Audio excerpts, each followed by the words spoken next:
병원비 어차피 얼마 안 살 거면서. 바빠서요. 들어오시면 안 돼요. 지금부터 아들의 배신에 맞서 싸운 저 김복심의 이야기가 시작됩니다. 지혜롭고 재미있는 인생 이야기를 위해 구독과 좋아요 부탁드립니다. 큰 힘이 됩니다. 경상북도 구도심 재래시장 좁은 골목 끝자락에 자리한 김밥 가게는 새벽 5시면 어김없이 불을 밝혔습니다. 가게 안에서는 79세 김복심이 시금치를 데치고 있었습니다. 허리는 구부정했지만 손놀림만큼은 여전히 빨랐습니다. 김한 장 위에 밥을 펴고 단무지와 시금치를 올리고 돌돌 말아 칼로 써는 동작이 한치의 흔들림도 없었습니다. 복심이 할매 김밥은 진짜 다르네. 단골 손님 박 씨가 김밥 한 줄을 받아들며 말했습니다. 그냥 정성껏 만들었을 뿐이지요. 복심은 주름진 얼굴에 미소를 지으며 답했습니다. 40년을 이 자리에서 김밥을 말았습니다. 남편이 교통사고로 세상을 떠난 게 1985년이었습니다.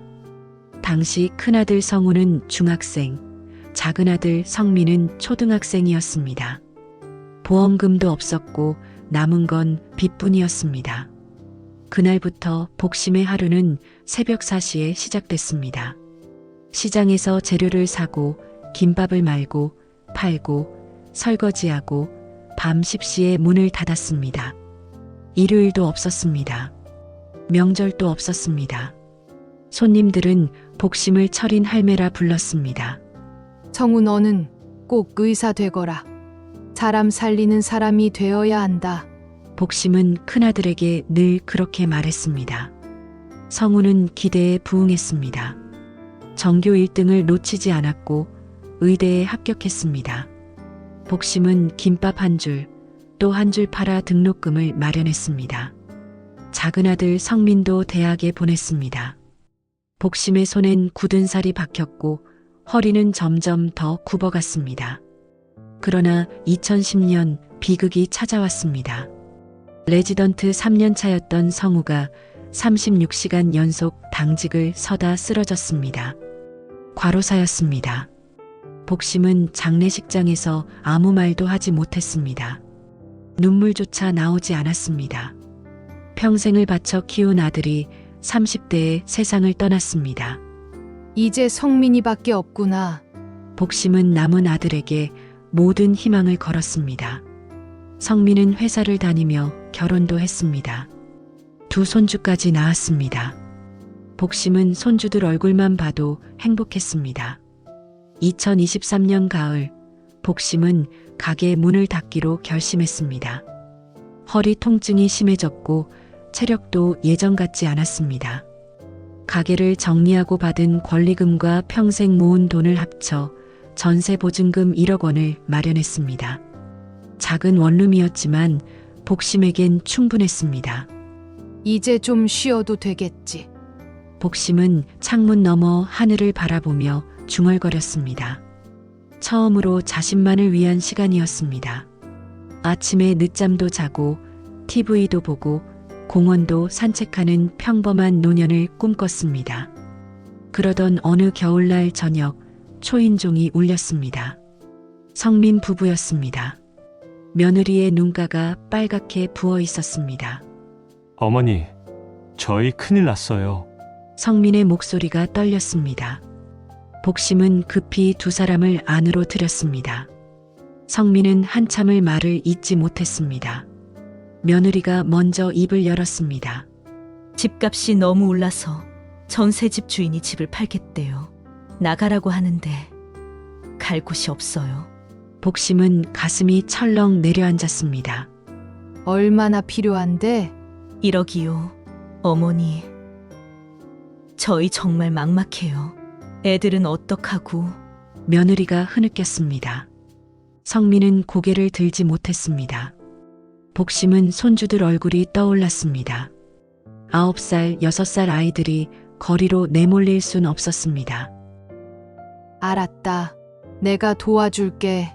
복심은 망설임 없이 대답했습니다. 다음 날 은행에 가서 전세 보증금 1억을 인출했습니다. 40년 김밥의 대가였습니다. 평생의 땀이었습니다. 통장이 텅 비는 걸 보며 복심은 쓸쓸히 웃었습니다. 괜찮아. 가족이 우선이지. 돈을 건네받은 성민은 눈물을 흘렸습니다. 어머니, 감사합니다. 꼭 갚을게요. 복심은 아들의 등을 토닥였습니다. 하지만 이상한 일이 벌어지기 시작했습니다. 일주일이 지나도 성민에게서 연락이 없었습니다. 문자를 보내도 답이 없었습니다. 전화를 걸면 받지 않았습니다. 그날 밤 복심은 잠을 이루지 못했습니다. 창밖 어둠 속에서 불안이 점점 커져갔습니다.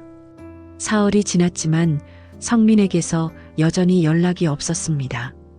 복심은 매일 아침 휴대폰을 확인했습니다.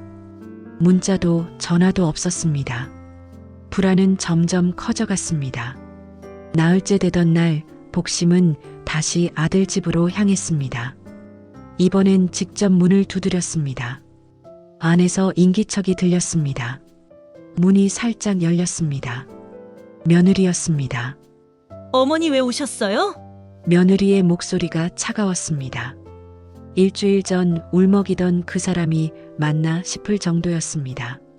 성민이 있니? 연락이 안 되길래. 바빠서요. 들어오시면 안 돼요. 애들 자고 있어서. 문이 닫히려는 순간 복심이 손을 내밀었습니다. 잠깐만. 전세 계약은 잘했니? 혹시 필요한 게 있으면. 됐어요. 알아서 할게요. 쾅! 문이 닫혔습니다. 복심은 닫힌 문을 한참 바라봤습니다. 가슴 한편이 무너져 내렸습니다. 뭔가 잘못됐다는 느낌이 확신으로 바뀌었습니다. 일주일 뒤 복심의 휴대폰이 울렸습니다. 성민이었습니다. 복심은 급히 전화를 받았습니다. 엄마! 그래, 성민아. 어디 있니? 걱정했잖니. 엄마, 나 좀 봐야겠어. 목소리에 긴박함이 묻어났습니다. 1시간 뒤 성민이 원룸으로 찾아왔습니다. 얼굴이 초췌했습니다. 복심은 물 한 잔을 내밀었습니다. 무슨 일이니? 성민은 물을 단숨에 들이켰습니다. 그리고 입을 열었습니다. 투자가 실패했어. 뭐? 친구 소개로 코인에 투자했는데 다 날렸어. 복심의 손이 떨렸습니다. 그게 무슨 소리니? 빚쟁이들이 집까지 찾아와. 지금 당장 갚아야 해. 그럼 전세금은? 성민은 대답하지 않았습니다. 복심은 알았습니다. 전세금도 투자에 쓴 것이었습니다. 1억이 한 달도 안 돼 사라진 것이었습니다. 성민아, 그걸 어떻게... 엄마! 지금 그게 중요해? 나 죽게 생겼어. 성민의 목소리가 높아졌습니다. 복심은 뒤로 물러섰습니다. 통장 있잖아. 엄마 명의로 된 거. 그건 내 생활비야. 200만 원밖에 안 남았어. 그것도 내놔. 뭐라고? 도장도 줘. 대출 좀 받아야겠어. 복심은 믿을 수가 없었습니다. 이게 자신이 키운 아들이 맞는지 의심스러웠습니다. 성민아, 그건 안 돼. 그 돈은 내가 병원비 쓸 돈이야. 병원비 어차피 얼마 안 살 거면서. 그 말이 복심의 가슴을 꿰뚫었습니다. 성민은 방 안을 둘러봤습니다. 장롱으로 다가갔습니다. 여기 있겠지? 성민아, 그러지 마. 복심이 장롱 앞을 막아섰습니다. 성민은 어머니를 밀쳤습니다. 복심이 바닥에 주저앉았습니다. 성민은 서랍을 뒤졌습니다. 통장과 도장을 찾아냈습니다. 미안해 엄마. 나도 살아야 해. 성민은 돌아보지 않고 문을 나갔습니다. 복심은 바닥에 앉은 채 멍하니 천장을 바라봤습니다. 눈물이 흘러내렸습니다. 40년 김밥이 이렇게 끝나는 것이었습니다. 복심은 돈이 없었습니다. 통장도 도장도 없었습니다. 친구에게 부탁해 50만 원을 빌렸습니다. 하지만 그것도 한두 달이었습니다. 복심은 성민에게 마지막으로 전화를 걸었습니다. 여러 번 신호가 갔습니다. 마침내 전화가 연결됐습니다. 뭐, 성민의 목소리가 짜증 섞여 들렸습니다. 성민아, 엄마야. 나 지금 집에서 쫓겨날 것 같아. 도와줄 수 없니? 엄마, 나도 바빠. 알아서 해. 성민아, 제발. 어차피 곧 죽을 사람이 집이 뭐가 필요해. 쪽방이라도 구해. 뚝. 전화가 끊겼습니다. 복심은 휴대폰을 내려놓았습니다. 손이 떨렸습니다. 온몸에 힘이 빠졌습니다. 소파에 주저앉아 하염없이 눈물을 흘렸습니다. 한 달 뒤 복심은 짐을 쌌습니다. 가진 게 별로 없었습니다. 옷 몇 벌, 사진 몇 장이 전부였습니다. 친구 영숙이 찾아왔습니다. 복심아, 우리 집에서 좀 지내. 방 하나 비어 있어. 고마워, 영숙아. 복심은 작은 가방을 들고 집을 나섰습니다. 뒤돌아보지 않았습니다. 그날 밤 영숙의 집 작은 방에서 복심은 천장을 바라봤습니다. 어둠 속에서 분노가 끓어올랐습니다. 내가 평생을 뭘 위해 산 거지? 복심은 손바닥을 꽉 쥐었습니다. 손톱이 살을 파고들었습니다. 그 순간 결심했습니다. 다시는 당하지 않겠어. 절대로. 다음 날부터 복심은 새벽 청소일을 시작했습니다. 빌딩 화장실을 닦았습니다. 허리는 굽고 무릎은 시큰거렸습니다. 하지만 멈출 수 없었습니다. 살아야 했습니다. 싸워야 했습니다. 한 달이 지났습니다. 복심의 손엔 굳은 살이 새로 돋아났습니다. 밤마다 베개를 적셨습니다. 하지만 눈물 속에서 단단해졌습니다. 어느 날 저녁 영숙이 조심스럽게 물었습니다. 복심아, 성민이한테 연락해봤어? 아니, 그래도 아들인데. 아들이 아니야. 이젠 복심의 목소리는 차가웠습니다. 영숙은 더 이상 묻지 않았습니다. 복심은 창밖을 바라봤습니다. 달이 떠 있었습니다. 그 빛 아래서 복심은 다짐했습니다. 반드시 되찾겠다고. 존엄을, 삶을, 정의를. 폭풍은 이제 시작이었습니다. 청소일을 시작한 지 2달이 지났습니다. 복심의 하루는 새벽 4시에 시작됐습니다. 빌딩 로비를 닦고 화장실을 청소하고 계단을 쓸었습니다. 79세의 몸으로 하루 6시간을 일했습니다. 허리는 펴지지 않았고 무릎은 붓기를 반복했습니다. 할머니, 괜찮으세요? 같이 일하는 50대 미화원 순옥이 물었습니다. 괜찮아요. 할 수 있어요. 복심은 대답했지만 손이 떨렸습니다. 밤이면 온몸이 쑤셨습니다. 진통제 없이는 잠들 수 없었습니다. 하지만 멈출 수 없었습니다. 영숙집에 신세만 질 수는 없었습니다. 어느 날 아침 복심은 우편함에서 편지 한 통을 발견했습니다. 은행 로고가 찍혀 있었습니다. 손을 떨며 편지를 열었습니다. 대출 연체 안내문?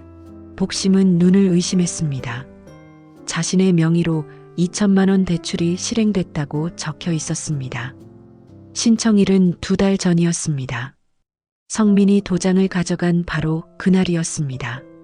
이 자식이 복심의 목소리가 떨렸습니다. 분노였습니다. 하지만 동시에 두려움이 밀려왔습니다. 연체금이 쌓이면 신용불량자가 될 것이었습니다. 79세 신용불량자. 생각만 해도 끔찍했습니다. 복심은 은행으로 달려갔습니다. 창구 직원에게 사정을 설명했습니다. 제가 신청한 게 아니에요. 아들이 제 도장을 몰래. 그건 가족 간 문제예요. 저희가 개입할 수 없습니다. 하지만 제 동의도 없이. 명의자가 본인이시니 책임도 본인께 있습니다. 창구 직원의 목소리는 단호했습니다. 복심은 은행 로비 의자에 주저앉았습니다. 무력감이 온몸을 짓눌렀습니다. 그때였습니다. 누군가 옆에 앉았습니다. 30대 초반으로 보이는 젊은 남자였습니다. 정장 차림이었습니다. 혹시 복심 할머니 맞으시죠?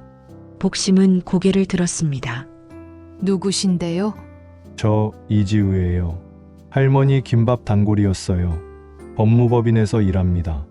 복심은 천천히 기억을 더듬었습니다. 매일 아침 김밥 2줄을 사가던 청년이었습니다.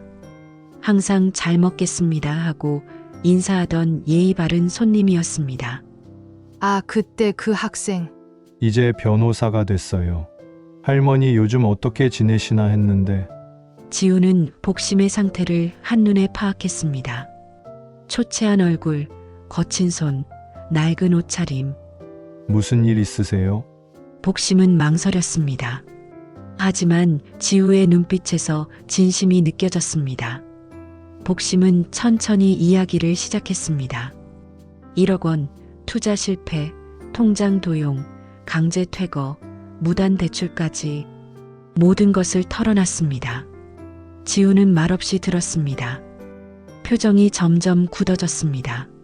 할머니, 이건 명백한 범죄예요. 하지만 그 애가 내 아들이잖아요. 아들이라고 범죄가 용서되는 건 아닙니다. 지우는 명함을 꺼냈습니다. 제 사무실로 오세요. 도와드릴게요. 상담료는 없습니다. 복심은 명함을 받아들었습니다. 손이 떨렸습니다. 희망이라는 단어가 오랜만에 떠올랐습니다. 사흘 뒤 복심은 지우의 사무실을 찾았습니다.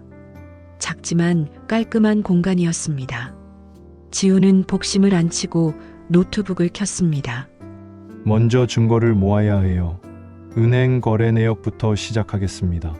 지우는 복심을 데리고 은행으로 갔습니다. 지난 1년간의 거래 내역을 출력했습니다. 1억 원 인출 내역이 선명했습니다. 성민 계좌로의 이체 기록도 있었습니다. 이게 첫 번째 증거입니다. 다음은 휴대폰 기록이었습니다. 지우는 복심의 휴대폰을 확인했습니다. 성민 씨가 보낸 문자 있으세요? 있어요. 삭제 안 했어요. 복심은 문자함을 열었습니다. 돈 좀 보내, 통장 필요해, 어차피 곧 죽을 거면서 같은 문자들이 줄지어 있었습니다. 이것도 증거입니다. 협박과 모욕죄에 해당돼요. 지우는 캡처를 떴습니다. 복심은 화면 속 문장들을 보며 가슴이 미어졌습니다. 하지만 눈물을 참았습니다. 할머니, CCTV도 확인해야 해요. 성민 씨가 할머니 집에서 물건을 가져간 날 말이에요. 원룸 건물에 CCTV가 있었어요. 관리실에 요청하면 됩니다. 일주일간 증거를 모았습니다. 은행 거래 내역, 문자 기록, CCTV 영상, 목격자 진술. 쌓이는 증거를 보며 복심의 눈빛이 달라졌습니다. 흐릿했던 눈에 날카로움이 돌아왔습니다. 이제 고소장을 쓰겠습니다. 지우가 말했습니다. 혐의는 사기, 절도, 모욕, 협박입니다. 특히 명예도용한 대출은 특정경제범죄가중처벌법 위반이에요. 정말 이렇게까지 해야 할까요? 복심이 조심스럽게 물었습니다. 지우는 고개를 들어 복심을 똑바로 바라봤습니다. 할머니, 이건 가족 문제가 아니에요. 범죄예요. 할머니를 거리로 내몰고 명의를 도용하고 생활비까지 빼앗은 거예요. 복심은 눈을 감았습니다. 40년 김밥, 성민의 웃던 얼굴, 어차피 곧 죽을 거면서라는 말이 교차했습니다. 알겠어요. 하겠어요. 복심이 눈을 떴습니다. 결심이 서 있었습니다. 지우는 고소장을 작성했습니다. 복심은 떨리는 손으로 서명했습니다. 그날 오후 두 사람은 경찰서로 향했습니다. 접수 도와드리겠습니다. 경찰관이 서류를 받았습니다. 도장이 찍혔습니다. 복심은 접수증을 받아들었습니다. 종이 한 장이었지만 무게가 느껴졌습니다. 경찰서를 나서며 지우가 말했습니다. 이제 시작입니다. 수사가 진행되면 성민 씨가 연락 올 거예요. 알아요. 복심은 하늘을 올려다봤습니다. 구름 사이로 햇살이 비쳤습니다. 가슴속 응어리가 조금 풀어지는 것 같았습니다. 그날 밤 복심은 영숙에게 말했습니다. 나 고소했어. 성민이를. 영숙은 놀란 표정이었습니다. 복심아, 괜찮겠어? 괜찮아. 이제 진짜 시작이야. 복심의 목소리는 단단했습니다. 창밖 어둠 속에서 별이 빛났습니다. 복심은 그 빛을 바라보며 속으로 중얼거렸습니다. 이제 내가 지킨다. 나를. 폭풍의 중심으로 들어가는 길이었습니다. 하지만 복심은 더 이상 두렵지 않았습니다. 고소장이 접수된 지 일주일 뒤 복심의 휴대폰이 울렸습니다.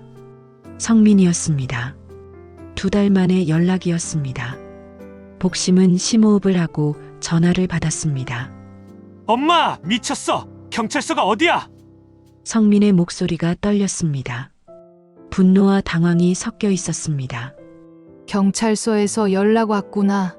당장 고소 취하해. 내가 감옥 가면 우리 가족은 어떡하고? 내 가족. 나도 내 가족이었는데. 복심의 목소리는 차갑게 가라앉았습니다. 엄마, 제발 내가 잘못했어. 다 갚을게. 이제 와서 하는 말이 그거니? 제발 한 번만. 성민아, 늦었어. 복심은 전화를 끊었습니다. 손이 떨렸습니다. 하지만 후회는 없었습니다. 1시간 뒤 며느리에게서 문자가 왔습니다. 어머니, 애들 생각은 안 하세요? 아빠 없으면 애들은 어떡해요? 복심은 답장을 보냈습니다. 내 남편이 나를 거리로 내몰 때 손주들 생각했니? 다음 날 경찰 조사가 시작됐습니다. 지우가 동행했습니다. 형사는 증거들을 꼼꼼히 살폈습니다. 거래 내역이 명확하네요. 피의자 계좌로 1억 원이 이체됐고 명예 도용 대출도 있습니다. 지우가 서류를 내밀었습니다. 형사는 고개를 끄덕였습니다. 참고인 조사도 필요합니다. 주변 분들 연락처 좀 주시겠어요? 복심은 영숙과 시장 상인들의 연락처를 적었습니다. 조사는 2시간 넘게 이어졌습니다. 복심은 성민이 했던 말들을 하나하나 진술했습니다. 어차피 곧 죽을 거면서 쪽방이라도 구해. 그 말들을 입 밖으로 내는 것이 고통스러웠습니다. 할머니, 많이 힘드시죠? 형사가 물었습니다. 괜찮아요. 해야 할 일이에요. 복심은 답했습니다. 눈가가 붉어졌지만 눈물은 흘리지 않았습니다. 일주일 뒤 성민이 경찰서에 출석했습니다. 복심도 지우와 함께 갔습니다. 복도에서 아들과 마주쳤습니다. 성민은 초췌했습니다. 수염을 깎지 않았고 눈가가 퀭했습니다. 엄마, 성민이 다가왔습니다. 복심은 한 걸음 물러섰습니다. 말하지 마. 엄마, 제발 합의하자. 돈 마련할게. 이제 와서 무슨 돈을 마련해? 대출이라도 받아서 제발. 지우가 끼어들었습니다. 성민 씨, 조사실로 들어가세요. 성민은 복심을 바라봤습니다. 애원하는 눈빛이었습니다. 하지만 복심은 고개를 돌렸습니다. 성민은 고개를 떨구고 조사실로 들어갔습니다. 조사가 끝난 뒤 형사가 나왔습니다. 자백했습니다. 투자 실패로 돈이 급해서 그랬다고 하네요. 기소하실 건가요? 지우가 물었습니다. 증거가 명확하니까요. 검찰로 송치하겠습니다. 복심은 조용히 고개를 숙였습니다. 안도와 슬픔이 동시에 밀려왔습니다. 1달 뒤 검찰에서 기소 결정이 내려졌습니다. 혐의는 사기, 절도, 특정경제범죄 가중처벌법 위반이었습니다. 재판 날짜가 잡혔습니다. 그 사이 복심은 또 다른 준비를 했습니다. 며느리가 다니는 어린이집 학부모 게시판에 익명글을 올렸습니다. 제목은 우리 원 교사의 실체였습니다. 내용은 간결했습니다. 성민 부부가 79세 노모를 거리로 내몰고 재산을 갈취했다는 사실, 현재 재판이 진행 중이라는 사실, 증거 사진도 첨부했습니다. 글이 올라간 지 하루 만에 댓글이 폭발했습니다. 충격이에요. 어떻게 이럴 수가. 우리 아이를 그런 사람한테 맡겼다니. 며느리는 일주일 뒤 어린이집에서 사직했습니다. 재판날이 다가왔습니다. 복심은 검은색 한복을 꺼내 입었습니다. 거울을 보니 주름진 얼굴이 보였습니다. 하지만 눈빛만큼은 또렷했습니다. 복심아, 준비됐어? 영숙이 물었습니다. 응. 가자. 두 사람은 법원으로 향했습니다. 지우가 입구에서 기다리고 있었습니다. 할머니, 긴장하지 마세요. 증거가 충분해요. 법정에 들어섰습니다. 방청석에는 시장 상인들이 앉아 있었습니다. 복심을 응원하러 온 것이었습니다. 복심은 그들에게 고개를 숙여 인사했습니다. 성민과 며느리가 들어왔습니다. 두 사람 모두 수척했습니다. 성민은 복심을 쳐다보지 못했습니다. 판사가 입장했습니다. 재판이 시작됐습니다. 피고인, 기소 내용을 인정하십니까? 예, 인정합니다. 성민의 목소리가 떨렸습니다. 검사가 증거를 제시했습니다. 거래 내역, 문자 기록, CCTV 영상이 차례로 나왔습니다. 화면에는 성민이 복심의 집에서 나오는 모습이 선명했습니다. 손에는 통장과 서류가 들려 있었습니다. 피고인은 피해자의 신뢰를 이용해 1억 원을 편취했습니다. 나아가 명의를 도용해 2천만 원을 대출받았습니다. 이는 특정경제범죄가중처벌법에 해당합니다. 변호인이 선처를 호소했습니다. 피고인은 깊이 반성하고 있습니다. 가장으로서 가족을 책임져야 합니다. 그때 복심이 손을 들었습니다. 판사가 발언을 허락했습니다. 복심은 천천히 일어났습니다. 판사님, 제가 한 말씀 드려도 될까요? 네, 말씀하세요. 복심은 성민을 바라봤습니다. 저는 40년간 김밥을 말았습니다. 이 아이를 키우기 위해서였습니다. 아버지가 일찍 돌아가셔서 제가 혼자 두 아들을 키웠습니다. 복심의 목소리가 떨렸지만 단호했습니다. 큰아들은 의사가 됐지만 과로로 세상을 떠났습니다. 남은 건 이 아이뿐이었습니다. 그래서 제 전부를 줬습니다. 하지만 이 아이는 저를 거리로 내몰았습니다. 방청석이 조용해졌습니다. 가족이라고 무엇이든 용서되는 건 아닙니다. 제가 여기 선 건 복수가 아닙니다. 정의를 위해서입니다. 복심은 성민을 똑바로 바라보며 말했습니다. 성민아, 내가 무너뜨린 건 가족이 아니라 내 인생이었어. 성민은 고개를 숙인 채 흐느꼈습니다. 며느리도 눈물을 닦았습니다. 판사가 말했습니다. 선고는 2주 뒤에 하겠습니다. 재판이 끝났습니다. 복심은 법정을 나서며 깊게 숨을 들이쉬었습니다. 하늘이 유난히 맑았습니다. 지우가 다가왔습니다. 할머니, 잘하셨어요.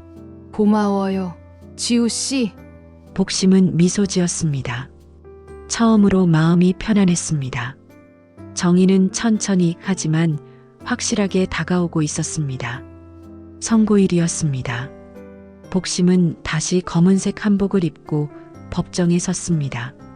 지후와 영숙이 옆에 있었습니다. 방청석에는 지난번보다 더 많은 사람들이 앉아 있었습니다. 시장 상인들, 청소 일을 같이 했던 미화원들, 그리고 몇몇 기자들도 보였습니다. 판사가 입장했습니다.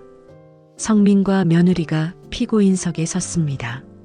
성민의 얼굴은 2주 전보다 더 야위어 있었습니다. 판결을 선고하겠습니다. 법정이 숨을 죽였습니다. 피고인 김성민은 특정경제범죄가중처벌법 위반, 사기, 절도 혐의로 징역 3년을 선고합니다. 성민의 다리에 힘이 풀렸습니다. 변호인이 부축했습니다. 피고인은 고령의 모친을 상대로 계획적으로 범행을 저질렀습니다. 가족관계를 악용한 점, 피해자를 거리로 내몰고도 반성하지 않은 점을 고려했습니다. 판사는 며느리를 바라봤습니다. 피고인 박지영은 공모 혐의로 징역 1년 6개월, 집행유예 2년을 선고합니다. 며느리가 주저앉았습니다. 흐느끼는 소리가 법정에 울렸습니다. 피고인들은 범행 이후 피해자의 명예를 회복시키기 위해 노력하고 피해 금액을 변제하십시오. 판사가 마지막 말을 덧붙였습니다. 부모님의 희생은 당연한 게 아닙니다. 그것을 잊은 순간 가족은 무너집니다. 쾅! 망치 소리가 울렸습니다. 재판이 끝났습니다. 그날 저녁 뉴스에 복심의 이야기가 나왔습니다. 79세 할머니의 정의 실현, 아들의 불효에 맞선 용기. 댓글이 쏟아졌습니다. 대부분 응원이었습니다. 일주일 뒤 복심은 작은 결심을 했습니다. 시장에 다시 노점을 내기로 한 것입니다. 영숙이 도왔습니다. 김밥 재료를 사고 간이 테이블을 설치했습니다. 40년 만에 다시 시작이었습니다. 복심이 할매 돌아왔네. 단골 손님들이 반겼습니다.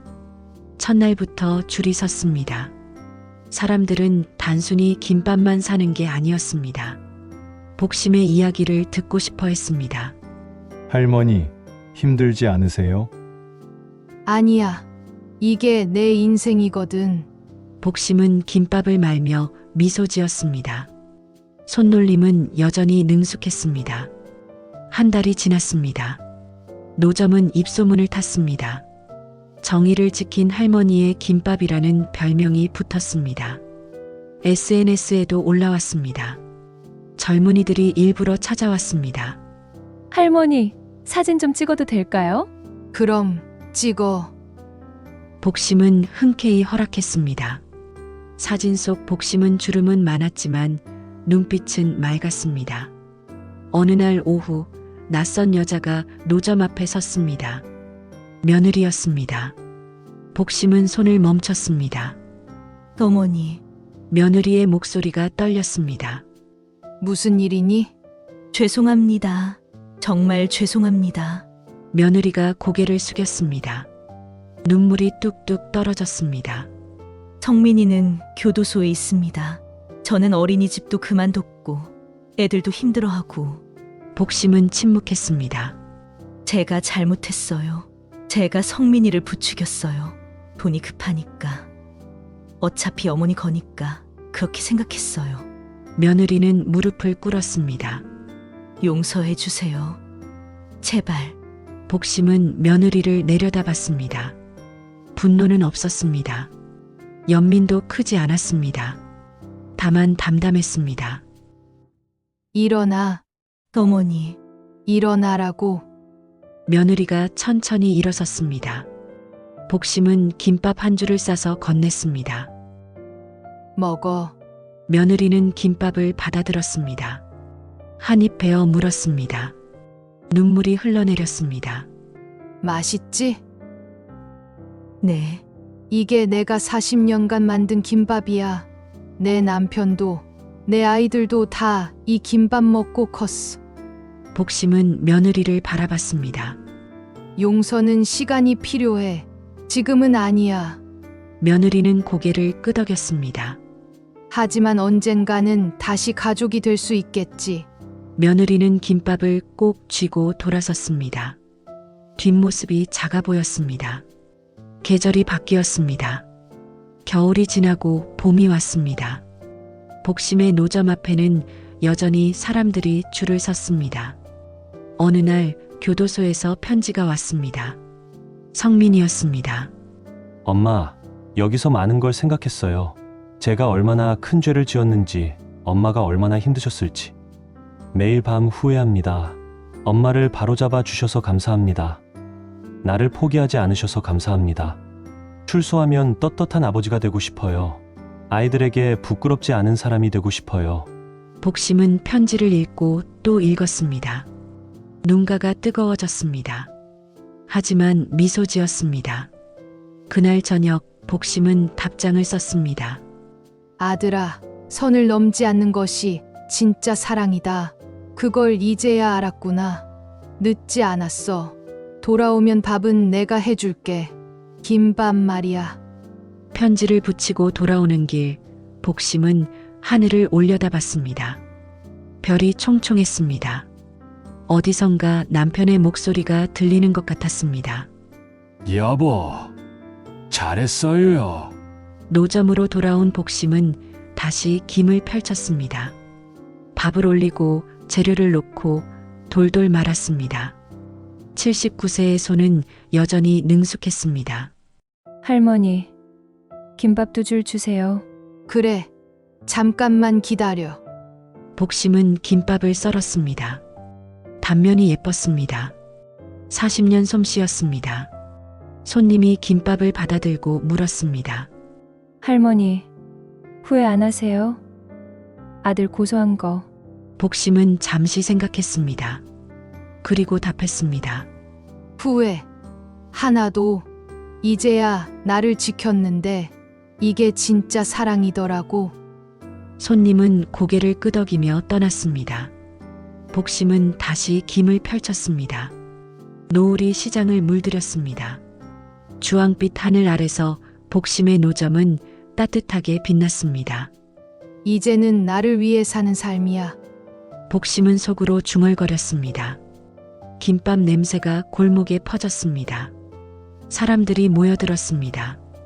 복심은 하나하나 정성껏 김밥을 말았습니다. 저녁 무렵 마지막 손님을 보내고 복심은 의자에 앉았습니다. 허리가 아팠지만 마음은 편안했습니다. 핸드폰 화면에는 손주들 사진이 떠 있었습니다. 복심은 사진을 쓰다듬었습니다. 잘 자라거라. 할매가 지켜줄게. 복심의 눈가에 눈물 한 줄이 맺혔습니다. 하지만 입가엔 미소가 머물렀습니다. 그 미소 속에는 고통도 용서도 희망도 담겨 있었습니다. 79년 인생의 무게였습니다. 그리고 새로운 시작의 가벼움이었습니다. 별이 하나둘 떠올랐습니다. 복심은 노점 불을 껐습니다. 내일 또 새벽이 올 것이었습니다. 그리고 복심은 다시 김밥을 말 것이었습니다. 자신을 위해, 정의를 위해, 사랑을 위해,